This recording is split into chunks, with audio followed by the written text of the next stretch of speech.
Hello and welcome. Today, we're bringing a comparison between Yuzu and Ryujinx on the recently released Sonic X Shadow generations. I spent 2 days testing various configurations for this video, and one thing I can tell you right away, the game is unstable, especially with unlocked FPS mods. Even at 4K, the visual quality still falls short of the original 2011 PC release, but we'll dive into more details throughout the video. Before we start, please give this video a thumbs up if you enjoy this type of content, and subscribe if it's your first time here. I want to quickly clarify why I've stopped producing this type of video as frequently. For this kind of content, I had to test multiple modes, APIs, and configurations. Many videos out there showcase emulator performance, but don't dig deep into the specific issues each one has. Here, I'll give you a comprehensive analysis. I've received questions about whether I'll make a similar video for the new Mario and Luigi game, but the answer is no. These releases tend to attract Nintendo's attention, which could risk getting several of my videos removed from the channel. Thank you for understanding. Returning to the analysis, we're focusing on the Shadow Generations section of the game, which splits between this new part and the remastered Sonic generations from 2011. To keep the game running longer, remember that using mods to increase FPS can lead to quick crashes, possibly even before you complete a level. One way to avoid crashes is to use the OpenGL API, especially on Yuzu, where it tends to be more stable. On Ryujinx, Vulkan works better, providing a bit more stability. Another tip is to use the latest Yuzu Early Access build, which is the most stable for this game.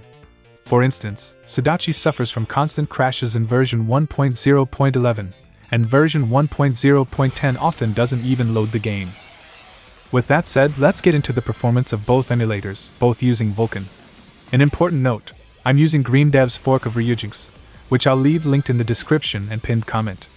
This fork is seen as a continuation of the original Ryujinx, and I'll cover it more in another video. On Yuzu, the game runs at an average of 82 FPS, while on Ryujinx, it hits around 69 FPS. However, even with 120 FPS mods, there's an internal cap holding the game around 83 FPS. Looking at stability, Yuzu managed about 1.5 minutes of recording time before crashing, while Ryujinx lasted nearly 7 minutes. Either way, with any FPS mods, the game tends to break eventually, with no definitive solution yet. On the other hand, if you choose OpenGL on Yuzu, the game-breaking crashes take much longer, and you may even be able to complete a level. When the game first launches, it practically freezes while compiling shaders on OpenGL, which is significantly slower.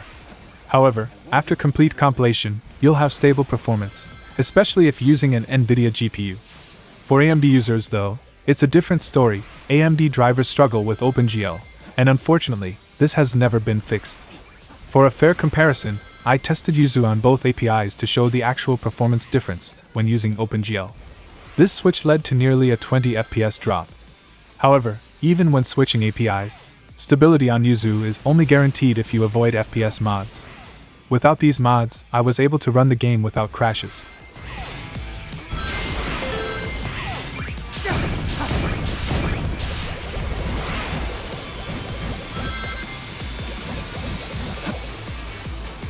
Now, on Sonic Generations, specifically the remastered part of the 2011 game, honestly, it's not worth using the Switch version.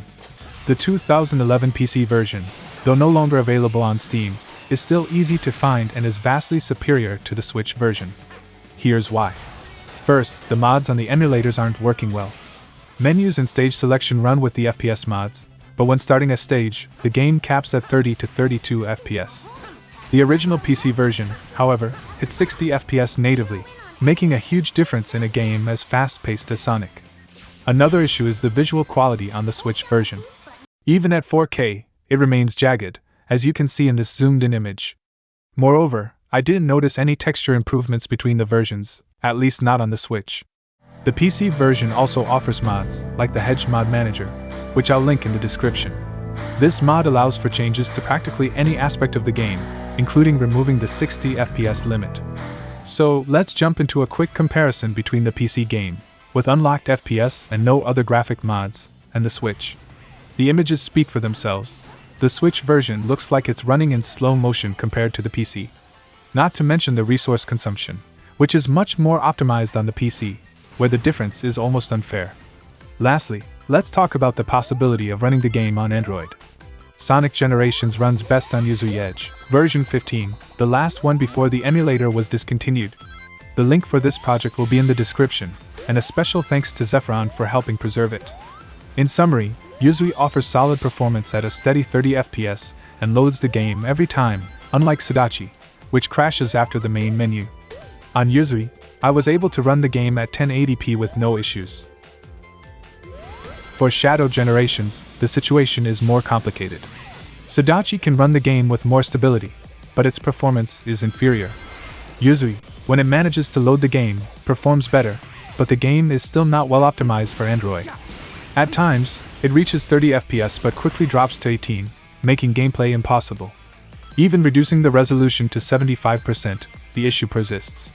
Therefore, I don't recommend playing Shadow Generations on Android at the moment, as the experience will be highly frustrating. And that's our video for today, which, by the way, took a lot of effort to produce. I hope you enjoyed it. Thanks for watching, and see you next time.